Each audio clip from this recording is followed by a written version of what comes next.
আজকের রেসিপি শীতকালে মুচমুচে চিকেন গ্রিন ফ্রাই কিভাবে বানাবেন কত সহজে সন্ধেবেলা স্ন্যাক্স হিসাবে সেটাই দেখাবো। নমস্কার বন্ধুরা, মাই সিম্পল লাইফস্টাইল ব্লগে স্বাগত জানাই। আশা করি রেসিপিটি ভীষণ ভালো লাগবে, তাহলে একবার ভালোভাবে রেসিপিটি দেখে নিন। আমি এখানে কয়েক টুকরো চিকেন নিয়ে নিয়েছি উইথ বোন, মানে হাড় সমেতই নিয়ে নিয়েছি। এবার এই চিকেনের মধ্যে কিছু মশলা আমি ম্যারিনেট করব। দিয়ে দেবো 1 টেবিল চামচ পিৎজা সস, 2 টেবিল চামচ গোলমরিচ গুঁড়ো দিয়ে এটাকে খুব ভালোভাবে মাখাবো। মাংসটা আমি এখানে 300 গ্রাম মতো মাংস নিয়েছি।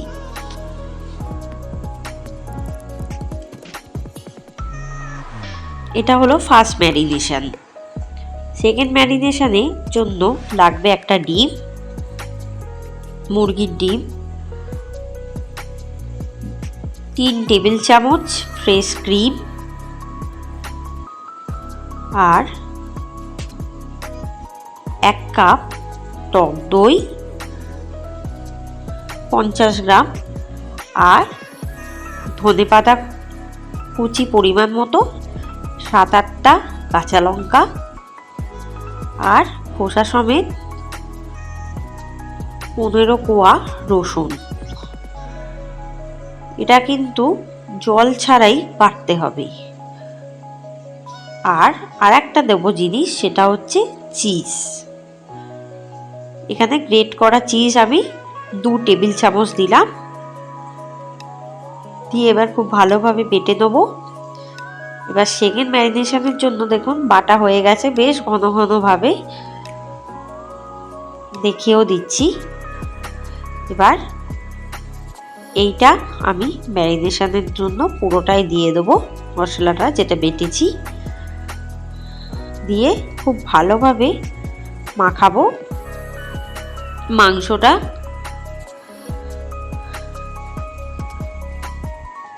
মাখিয়ে 15 মিনিট রুম টেম্পারেচারে রেখে দেবো। রুম টেম্পারেচারে রাখার পর দিয়ে দেবো বিস্কিটের গুঁড়ো, 2 টেবিল চামচ বিস্কিটের গুঁড়ো দিয়ে দেব।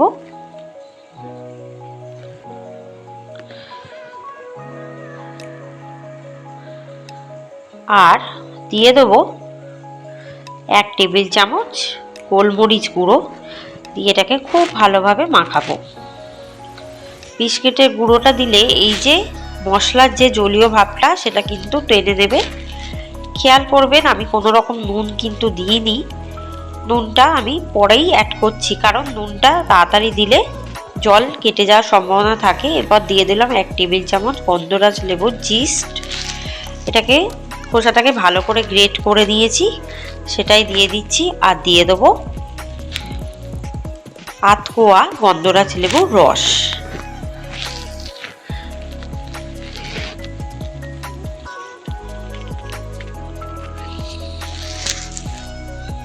মানে 2 টেবিল চামচ গন্ধরাজ লেবুর রস দিলেই হবে। এবার ভালোভাবে মিশিয়ে মাখিয়ে আরও 15 মিনিট রুম টেম্পারেচারে রেখে দেবো, ফ্রিজে রাখার দরকার নেই। এবার কড়াই দিয়ে দেবো 1 cup healthy and tasty refined oil, ভীষণ স্বাস্থ্যসম্মত। এবারে আমি তেলটা গরম হয়ে গেছে, এবার আমি দিয়ে দেবো চিকেনগুলো ফ্রাইয়ের জন্য। আর মশলাগুলো একটু ওপর থেকে দিয়ে দেবো মাংসের গায়ে।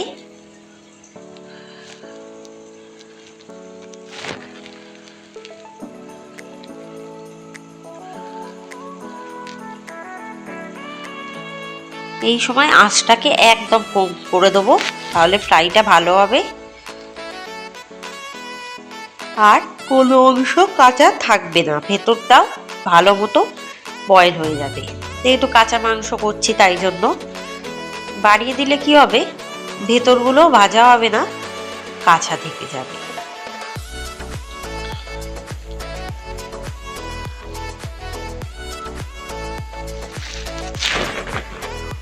এই মশলাটা কিন্তু চাটনি হিসাবেও রাখতে পারে পকোড়ার সাথে। এবারে দেখতে পাচ্ছি একটা পিঠ হয়ে গেছে, কারণ কালারটা দেখেই বোঝা যাচ্ছে। এবার আস্তে করে উল্টে দেবো।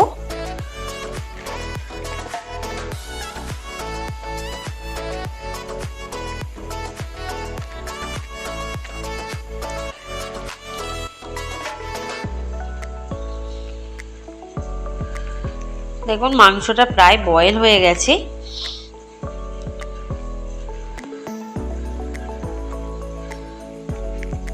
এরপর ওই তেলে বাকি চিকেনগুলোও আমি দিয়ে দেবো একটু জায়গা করে করে।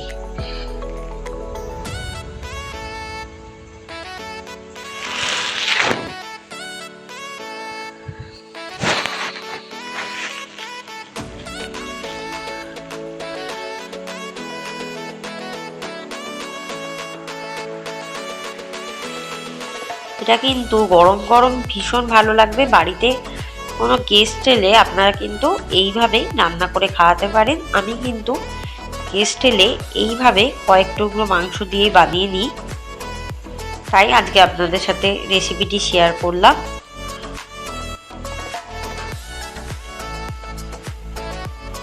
রেসিপিটি আপনাদের নিরাশ করবে না, দারুণ স্বাদের রেসিপি।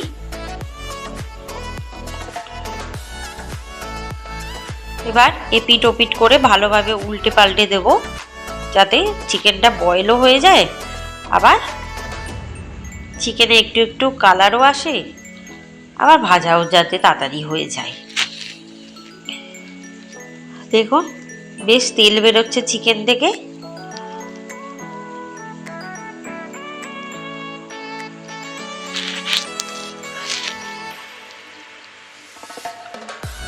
এবার আবারও একটু উল্টে পাল্টে দেব।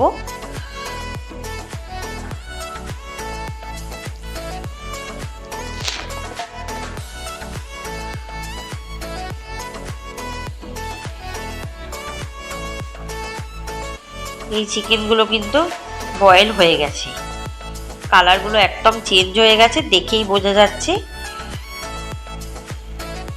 এবার ওই তেলেই আবার বাকি চিকেনগুলো দিয়ে দেবো। এভাবে ধাপে ধাপে চিকেনগুলো দিতে হবে, যাতে ওই তেলেই কিন্তু আমার ফ্রাইটা হয়ে যায়।